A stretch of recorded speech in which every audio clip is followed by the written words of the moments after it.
Hey guys, so as you may know, we are having pulled pork sandwiches for dinner, but I do not have any hamburger buns on hand and I am not running to the store, so I'm gonna go ahead and make some.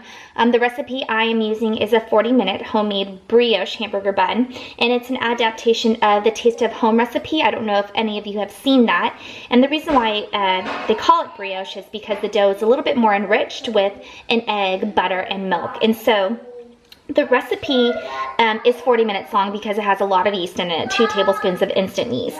So what I have here is 1 1/4 cup of lukewarm water, or it's warmed water. So this is about 110 degrees. I am going to add 2 tablespoons of yeast.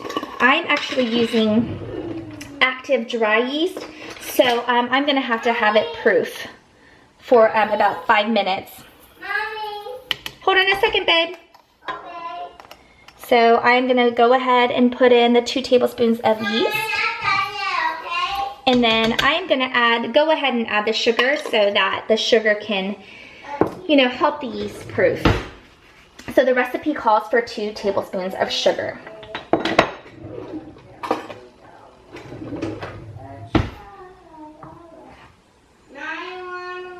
That's 1.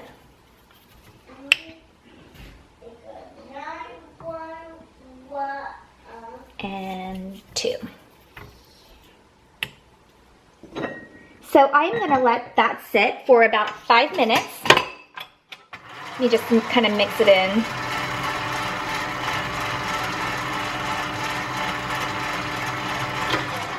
I'm going to let that sit for 5 minutes to activate, and then I will come back to show you the rest of the ingredients.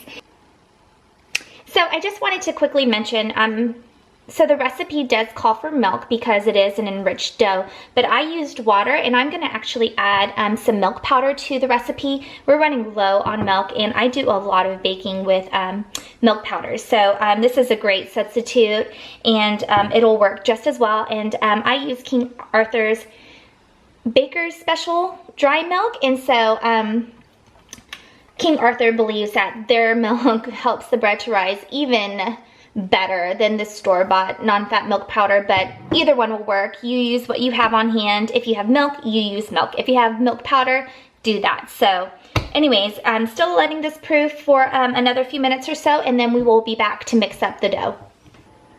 Okay, so I zoomed you in and I turned on some light so you can see a little bit better, but it's been a few minutes, and so my yeast bloomed beautifully.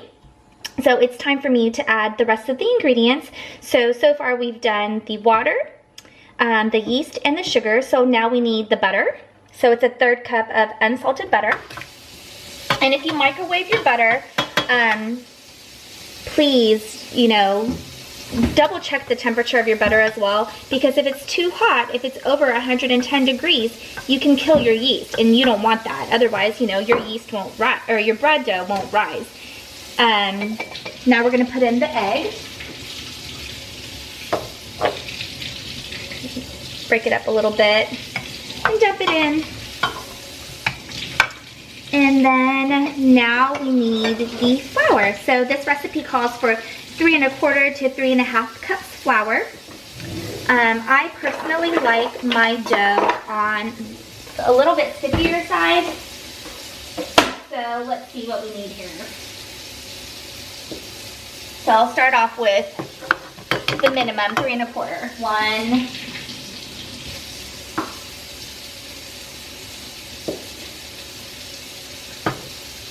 2,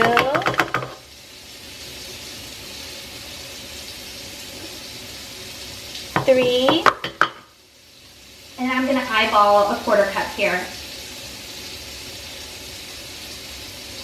So actually I'm going to eyeball about a 1/2. And then we'll start off with a 1/4 cup. And the way I measure my flour is I do the scoop and sweep method. That's just easier for me to ensure I don't put in too much flour. And don't forget that since I used water in my recipe, I still need to add my milk powder. So I already added a tablespoon earlier, so I need to do, for 1 1/4 cups water, I need to do 5 tablespoons. So I need 4 more. So that's 1, 2, 3. Actually, I'm just going to leave it at 4 tablespoons. And the last ingredient and the most critical ingredient that you should never forget is your salt. Please remember that salt adds flavor. If you don't put in your salt and you know you already have your bread in the oven, just don't fret. You'll be fine. So this is a ½ teaspoon. And I need to add one more to make 1 teaspoon of salt. And now let's mix it up to see where we are at. I'm gonna just go ahead and go to a level 2 here.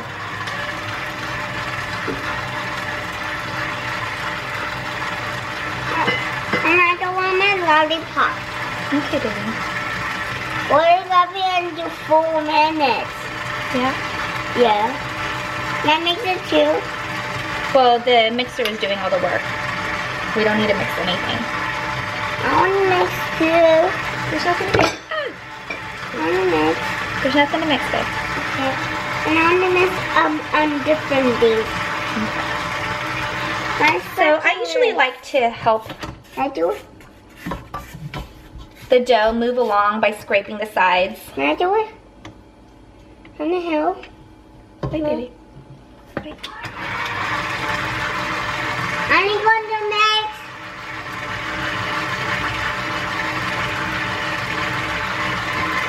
I'm going to mix. Don't I mark my thing? Let's my thing. I forgot when I mix.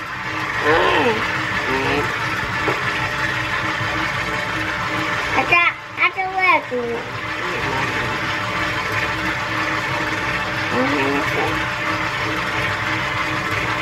Now we're done.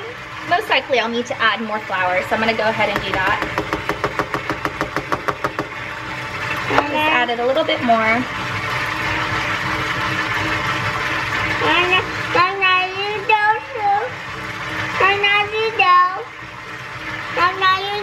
Mommy. It's for bread, baby. Now use one bread. Now use one. Now mix it 2. Not yet, babe. No. No, Mommy. Not yet. No.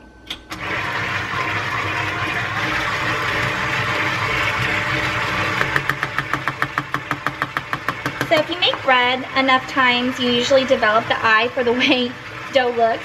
And I've been baking bread for about 1 year-ish, 2 years, but not consistently, like not every day or not every weekend. It just depends on how much time I have.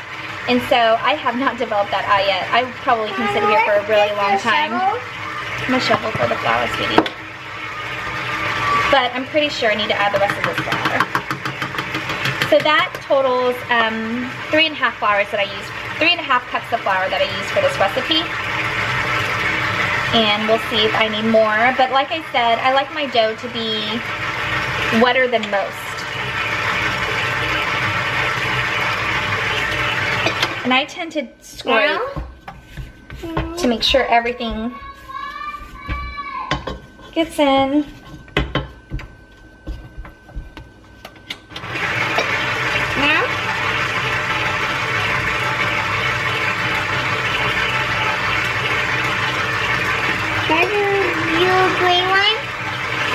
I'll probably add about a quarter cup to a ½ cup more flour because that is really sticky.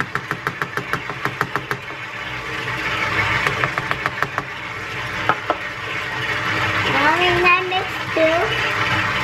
I'm not mixed with nothing. Okay, so I finally have the dough to where I want it. It is still really sticky, but I think after it needs for 5 to 7 minutes, it'll come together nicely. So I am going to turn the timer on for 5 minutes. I'm going to check the dough, and if it needs more time, I'll add 2 more minutes.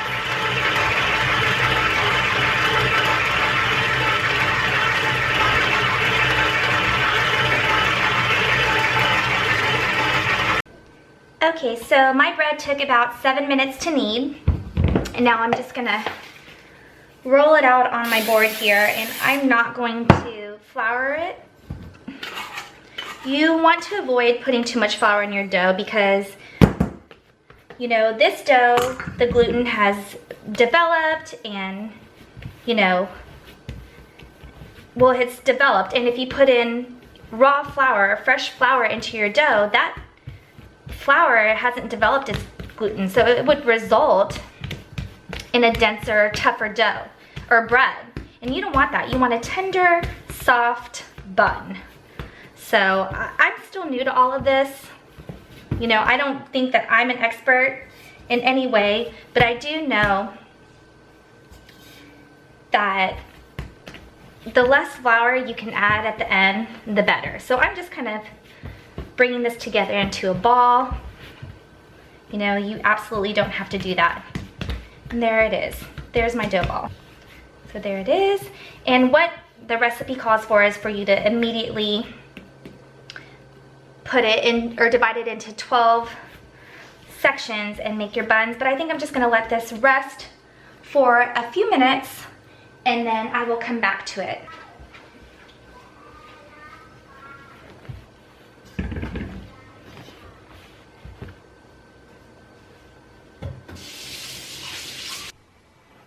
Okay, so now I'm gonna work on dividing my dough into 12 hamburger buns, and I took out my kitchen scale. You totally don't have to do this.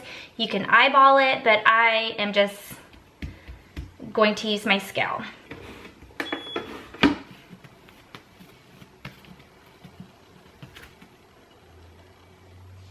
$980 divided by 12. So I just did a calculation, and we roughly want about 81.67 grams of dough for each dough ball, but you know, I'm just gonna get as close to it as I can.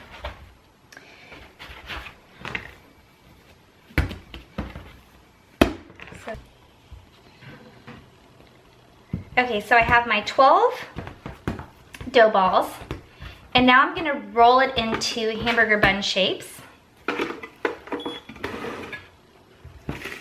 Keep these covered so they don't get dried out.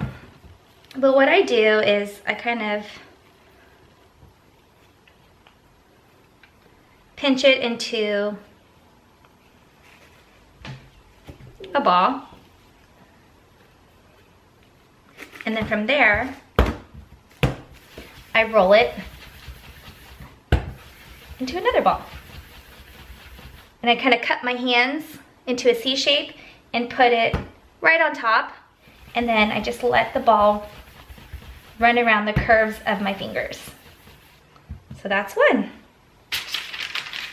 Oh my God. Put it on there. Mommy, there was One more time.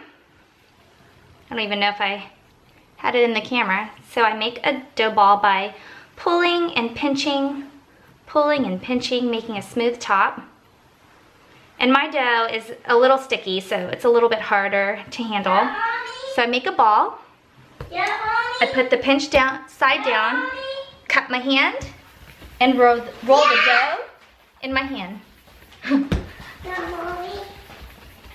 And that tightens it up a little bit more. Mommy, what are you doing? I'm making hamburger buns, sweetie. It's probably a good idea. I didn't do it, but you need to preheat your oven to 425 degrees. Mommy, pizza. Okay. You can make that one. Mommy, Yeah, baby. I want to play it though. Okay, baby. I want to play it for another one. Yeah, that one's awful. Okay, so I have my dough balls ready. So the last piece is to flatten your buns. You can just use your hands. I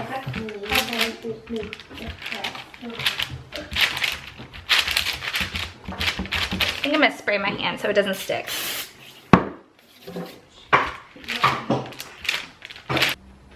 Okay, so I flattened all of the dough balls. And so this is what it looks like right now. And I am going to let it rest for 10 minutes. I'm gonna spray the top so that it doesn't dry out. And then I am going to cover it with a tea towel. And so it will rest for 10 minutes. And then once that's done, we're gonna cover it, or we're gonna brush it with an egg wash and pop it in the oven. Okay, so the buns have been resting for 10 minutes. So what I have now is an egg wash, which is 1 egg with about a tablespoon of water. You can also use milk or heavy cream. And I am just gonna brush each bun with the egg wash. And what this will do is it'll help the bun brown really nicely. I tend to get a little carried away with this stuff. And then I underdo it and then it doesn't brown that much. So I'm just gonna do me and go heavy.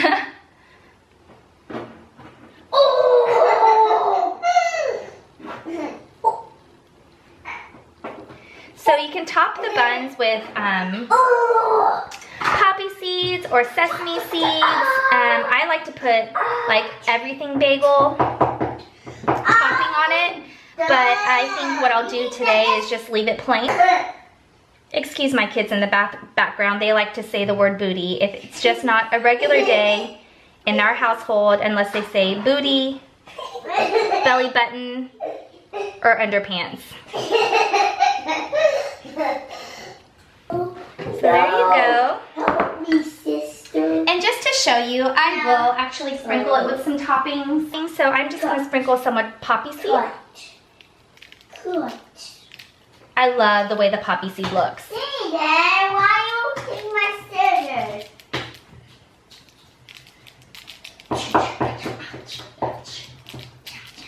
And then I'm going to sprinkle some with chopped onion. The only thing about the chopped onion is that it can burn. And you need to bake it off for about 10 to 12 minutes. So here they are, and they are beautiful. They usually brown a little bit more, like to this color, and it's very even and very lovely, but I don't know, I guess I didn't put enough egg wash, or maybe my egg wash was too watered down. But nonetheless, they're still going to be delicious. In order for you to know if your bread's done, you tap the bottom. And if they sound hollow, then it's cooked all the way. Or, you know, you can also take the temperature. And so I probably do about 190. But this is good for me. I am going to make a sandwich later tonight, and I will show you what it looks like. Okay, so I wanted to cut open a bun. It's cool. Like I said, at the bottom, the first floor of my house is always really cold during this time of year, but I just want to see the crumb, and I'm using a bagel knife.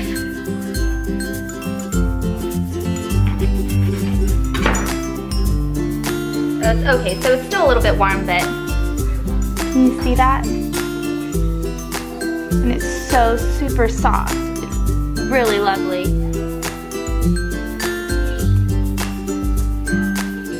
Imagine it with some pulled pork.